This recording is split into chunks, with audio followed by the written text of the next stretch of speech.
Bonsoir les futurs diplomates. Comment allez-vous? J'espère que bien. Espero que todos, todas estejam bem. Estamos aqui iniciando mais uma aula, a aula de francês instrumental do mês de maio.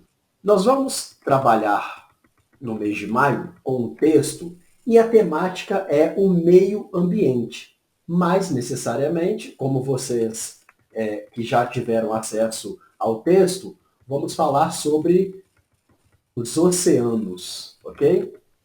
Até porque a palavra em francês não é nenhum spoiler, é bastante parecida com o português, né?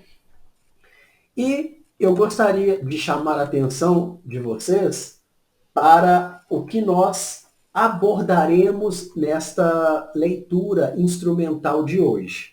Vou, mais uma vez, retomar aqui os passos e inserir mais conteúdo de gramática para que vocês possam adicionar aquilo que estão vendo comigo na aula de gramática aqui no Linguagem Diplomática, ok? Então nós teremos as técnicas de leitura, a abordagem de gramática e como vocês que vão prestar a terceira etapa podem lançar mão dessas técnicas para fazer um resumo de excelência, ok?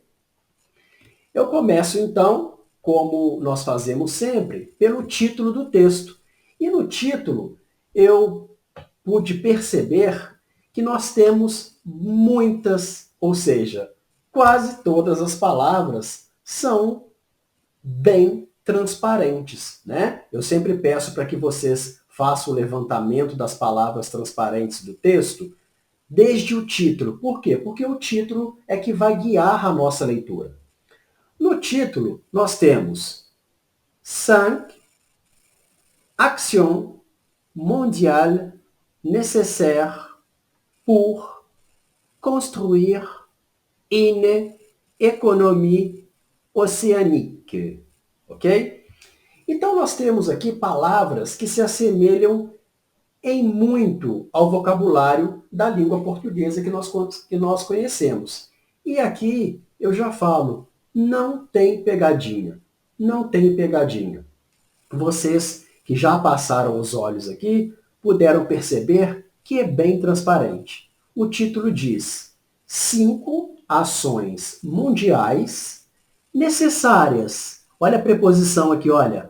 Para construir o artigo que nós vimos lá na aula de gramática, economia.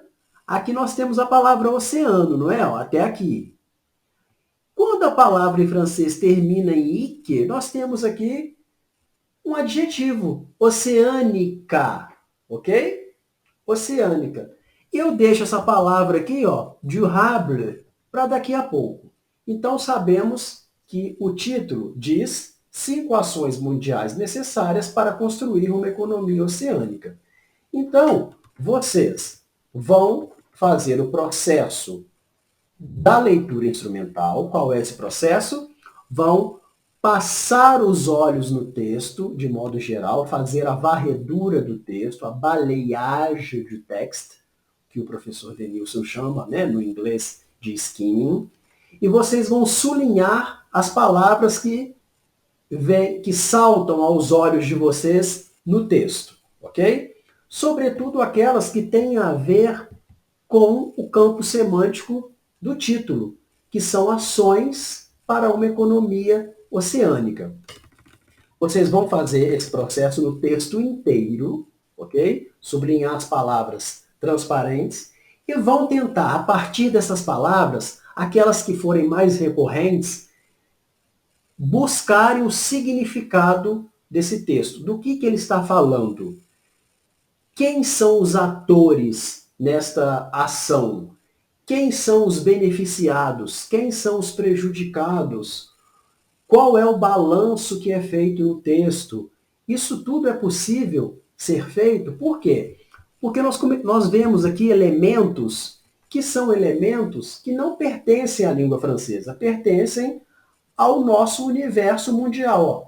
PIB mundial, isso é muito transparente, ok? Nós vamos ver mais à frente, mais para baixo, olha, os nomes, né, não só nomes, não falando de nomes de país, mas nomes de instituições, olha, que são bem transparentes, olha só.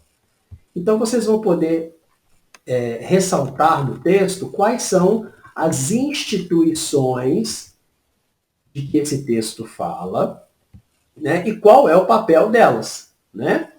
Ok? Então, isso é outro fator importante. Lembra que eu tinha dito na aula anterior sobre datas? Olha só, o texto tem bastante data, local. Isso é importante demais para a gente saber, para a gente poder situar o nosso texto, para saber se, às vezes, vocês que têm o hábito, né, de ler muitos textos, muitas notícias, vão saber situar se é um assunto de agora, se é um assunto do passado recente, se é algo que está sendo projetado para o futuro, ok? Então, tudo isso é muito, muito importante. E vocês vão perceber também que o texto está dividido de acordo com as 5 ações que ele propõe lá no título. Então, está vendo a importância do título? Como o título é importante? Lá no título já fala das 5 ações e o texto ele é dividido nessas 5 etapas. Então, após vocês sublinharem aí as palavras que saltam aos olhos de vocês, voltem ao título e vejam se a hipótese levantada, ela se verifica. Verificou? Sim, porque é um texto muito transparente. Eu chamei a atenção de vocês também aqui no texto. Eu falei na aula de gramática do verbo être, o verbo ser e estar, e do verbo avoir, que é o verbo ter, que eles também são utilizados como auxiliares do passado. E aqui nós temos uns 3 ou 4 exemplos. Olha, o verbo avoir com um verbo cuja terminação é um E com um acento, olha. Isso significa que está no pretérito perfeito do indicativo, ok? Essa frase significa que essa frase está no passado, no pretérito perfeito do indicativo, a ação terminada, ó. Né? Por ano, a ciblé, mirou, né? Nessa primeira aqui, a appelé, convocou, ok? Mais abaixo, olha, a incité, incitou, ok? Então, verbo auxiliar, avoir, mais um verbo com um acento na letra E, passé, composé, pretérito perfeito do indicativo. Então, para vocês que estão começando, isso é uma dica fundamental.